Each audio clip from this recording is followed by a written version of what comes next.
आज इस बात पर नजर थी कि भाई पहुंचे हैं प्रधानमंत्री नरेंद्र मोदी ऑस्ट्रेलिया, तो वहां से ऐसी कौन कौन सी डील्स वो करने वाले हैं। इसमें सबसे पहला जो फोकस वो यूरेनियम डील को लेकर है। यूरेनियम डील में एनर्जी सिक्योरिटी के साथ साथ आपको प्रधानमंत्री नरेंद्र मोदी की और भारत की फॉरेन पॉलिसी में स्ट्रैटेजिक ऑटोनॉमी कैसी दिखती है और ये कितनी बड़ी गेम चेंजर होगी। देखिए पूर्णिमा जी, ये बहुत ही महत्वपूर्ण दौरा है और जिस तरह से प्राइम मिनिस्टर मोदी लगातार विदेशों में भारतीयों की और भारत की इमेज जो बढ़ाने का बिल्डअप एक पूरा बूस्टअप किया है और उसकी वजह से हमारी डिप्लोमेसी, हमारी कूटनीति और रणनीति दोनों पे इसका एक बहुत ही गहरा प्रभाव भी पड़ा है। और ये निश्चित रूप से जैसे आपने कहा कि यूरेनियम की डील है या जो हम अभी चीन को बैलेंस करने की बात करते हैं, स्वच्छ ऊर्जा की बात करते हैं, ये सारे मुद्दे बहुत ही भारत के लिए बहुत इम्पॉर्टेंट हैं। और वैसे में ये डील होना, खास करके जब ऊर्जा संकट के दौर से दुनिया गुजर रही है, ऐसे में आत्मनिर्भर भारत की ओर एक बहुत बड़ा कदम होगा।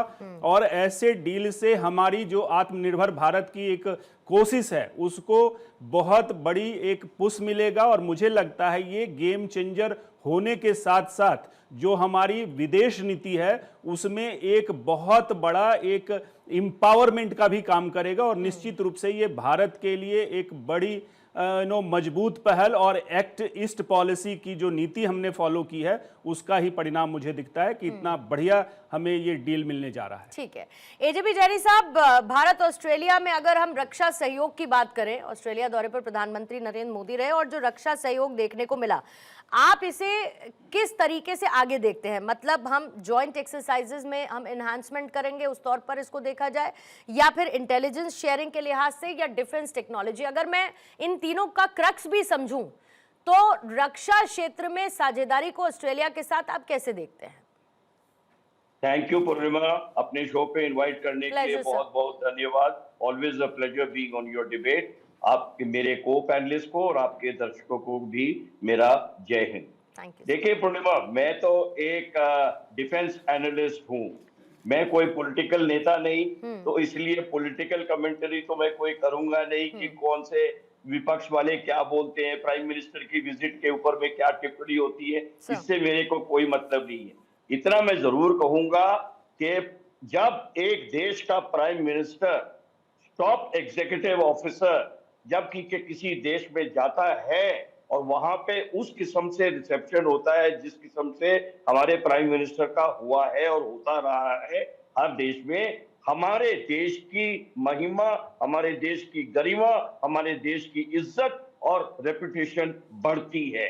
हमारे देश की जो इमेज है वो पूरा इंटरनेशनली पिछले गए 10 साल में, एक दशक में जरूर इंटरनेशनल फोरम में हमारे देश की इज्जत बढ़ी है। अब आपने जो, मैं आपके सवाल पे आता हूं, देखिए इंडिया और ऑस्ट्रेलिया के बीच में हमेशा ही जो है वो हमेशा ही हमें अच्छे रिलेशंस रहे हैं, ना ही सोशल फ्रंट के ऊपर में, but even on the defence account we have always been very very close to each other, both the countries. आप देखेंगे कि ऑस्ट्रेलिया के ऑफिसर्स जो हैं हमारे national defence college course attend करने आते हैं, ऑस्ट्रेलिया हमारे ऑफिसर्स जो हैं।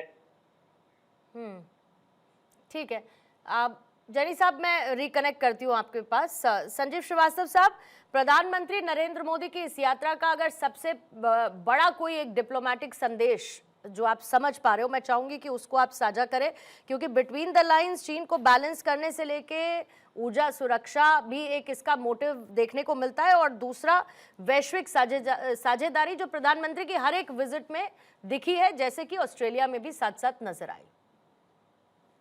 देखिए पूर्णिमा जी, भारत के प्रधानमंत्री श्री नरेंद्र मोदी की ये जो ऑस्ट्रेलिया की यात्रा है, इससे हमारे और ऑस्ट्रेलिया के बीच के जो संबंध हैं वो तो और अधिक प्रगाढ़ और मजबूत होंगे ही। हायर ट्रेजेक्टरी पर वो अवश्य जाएंगे, जैसा कि जो उसके आउटकम्स हैं उससे दिखता है, चाहे वो डिफेंस एंड सिक्योरिटी की पार्टनरशिप हो, चाहे वो यूरेनियम को लेकर के हमारी सहमतियां हो, जिसको कि येलो केक डिप्लोमेसी के तौर पर भी हम जानते हैं, और जाहिर है कि अन्य सेक्टर्स में एआई और जो क्रिटिकल और इमर्जिंग टेक्नोलॉजीज का सेक्टर, क्लीन एनर्जी से संबंधित सहमतियां, सारे विषयों पर जाहिर है कि प्रगति हुई है। लेकिन इसके साथ साथ मैं इस बात को भी एम्फेसाइज करना चाहूँगा कि ये जो भारत के प्रधानमंत्री श्री नरेंद्र मोदी की ऑस्ट्रेलिया की यात्रा है और उसके पहले वो इंडोनेशिया गए और अभी वो न्यूजीलैंड इसके बाद जाएंगे, ये भारत की जो प्रोएक्टिव एक्ट ईस्ट पॉलिसी है उसको री एम्फेसाइज करता है। ये भारत का महासागर का जो विजन है उसको एक बार फिर से री एम्फेसाइज करता है। और जाहिर है कि आज का ये जो नया भारत प्राइम मिनिस्टर श्री नरेंद्र मोदी के नेतृत्व का है, वो इंडो पैसिफिक रीजन की महत्ता को जानते हुए वहां पर अपनी जो लीडरशिप का जो रोल है उसको लगातार संकल्पबद्ध तरीके से पूरा कर रहा है। और ये जो नया भारत है वो पेरीफेरी पर बैठ करके पहले की तरह से हम घटनाओं को सिर्फ देखते नहीं, बल्कि इंडो पैसिफिक रीजन में अपना कंस्ट्रक्टिव जो कंट्रीब्यूशन करते हुए, कंस्ट्रक्टिव एंगेजमेंट करते हुए उस पूरे क्षेत्र के जो डेमोक्रेटिक रूल्स बेस्ड ऑर्डर हैं उसको और सशक्त और मजबूत बनाने की हम कोशिश कर रहे हैं। और पूर्णिमा जी देखिए, इसमें कोई दो राय नहीं है कि इंडो पैसिफिक रीजन जो कि 21वीं सदी का मोस्ट हैपनिंग और most dynamic region of the world है, इसके ऊपर अनेक नकारात्मक टेंडेंसीज रखने वाले राष्ट्रों की मैं स्पष्ट रूप से कहना चाहता हूँ, चाइना की एक कुदृष्टि रहती है। चाइना इस पूरे इंडो पैसिफिक रीजन को डोमिनेट करना चाहता है, और सिर्फ डोमिनेट ही नहीं बल्कि यहाँ के जो रूल्स बेस्ड ऑर्डर को वो डिसरप्ट करने की। साउथ चाइना सी का जो 35 लाख वर्ग किलोमीटर का क्षेत्र है उस पर वो अपनी काल्पनिक डैश लाइन के माध्यम से एकाधिकार का दावा करता है। जापान के सेंकाकू आइलैंड्स पर भी उसकी कुदृष्टि है, हमारे अरुणाचल प्रदेश पर भी उसकी कुदृष्टि रहती है। और जाहिर है कि साउथ चाइना सी में जो छोटे लगभग 5 राष्ट्र जो है उनके जो EEZ के ऊपर भी वो खतरे पैदा करता है। तो ये जो पूरी ताइवान को तो वो फोर्सफुल ऑक्युपेशन करने की साजिश रची रहा है। तो ये स्पष्ट है कि चाइना पूरे इंडो पैसिफिक रीजन में जो डेमोक्रेटिक रूल्स बेस्ड ऑर्डर को बिगाड़ने की साजिश रच रहा है। और चाइना 21वीं सदी का अगर पूरे अंतर्राष्ट्रीय समुदाय के लोकतांत्रिक राष्ट्रों की बात करें तो वो सबसे बड़े चैलेंज के रूप में उभर रहा है। तो उसको एक रिस्पॉन्ड करने के लिए उस पर उसकी नकारात्मक विस्तारवादी, उपनिवेशवादी, आधिपत्यवादी प्रवृत्तियों पर लगाम लगाने के लिए भारत की ये जो लीडरशिप है बहुत महत्वपूर्ण भूमिका अदा करेगी। चाहे वो हमारी इंडोनेशिया के साथ पार्टनरशिप हो, चाहे वो ऑस्ट्रेलिया के साथ हो या न्यूजीलैंड के साथ हो, अन्य राष्ट्रों के साथ हो।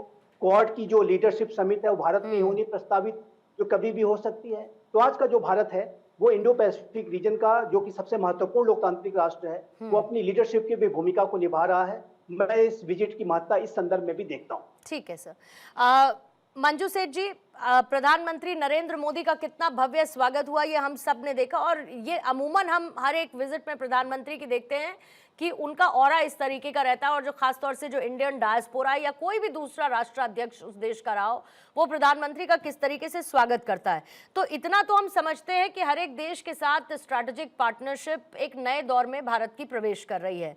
हैविंग सेड दैट, इसमें शामिल एक CECA की भी बात हुई, और स्पेसिफिकली मैम उसी पर मैं आपका टेक चाहूंगी, कॉम्प्रिहेंसिव इकोनॉमिक कोऑपरेशन अग्रीमेंट।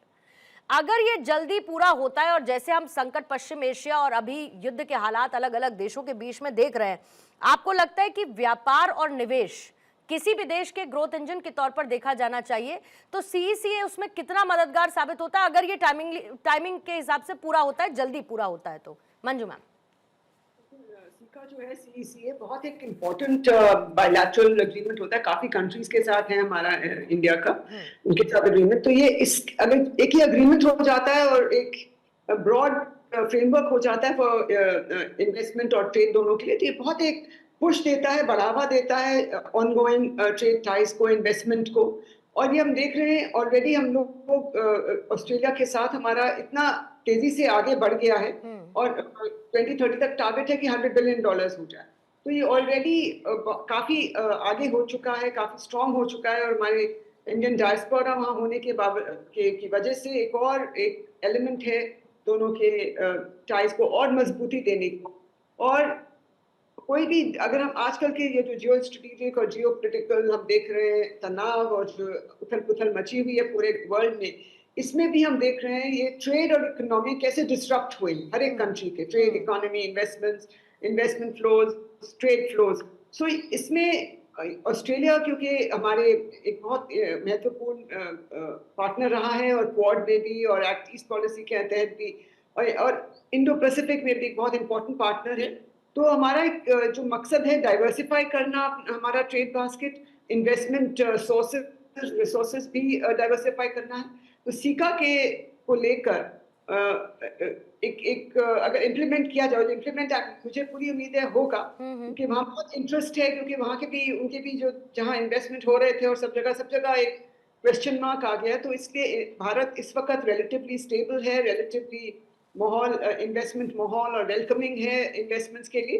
तो वहाँ की जो बिजनेस पर्सन्स हैं और जो ट्रेड एक्सपोर्टर्स हैं और इंडिया की तरफ से भी जो ट्रेडर्स एंड एक्सपोर्टर्स हैं, वो भी चाहेंगे कि इस सीका को पार्टनरशिप को जो एक बहुत एक पुश दिया जाए और उससे इकोनॉमी और एक इकोनॉमी को बहुत एक स्ट्रेंथ मिलता है। और जब प्रधानमंत्री जी जाते हैं किसी देश में और इसके ऊपर वो चर्चा करते हैं वहाँ की लीडरशिप से, तो जो और बिजनेसमैन हैं और जो और दोनों साइड्स के, उनको भी एक मैसेज जाता है कि दोनों कंट्रीज के लीडरशिप ऑन बोर्ड है और वो इसको फैसिलिटेट करेंगे, उसको इनकरेज करेंगे।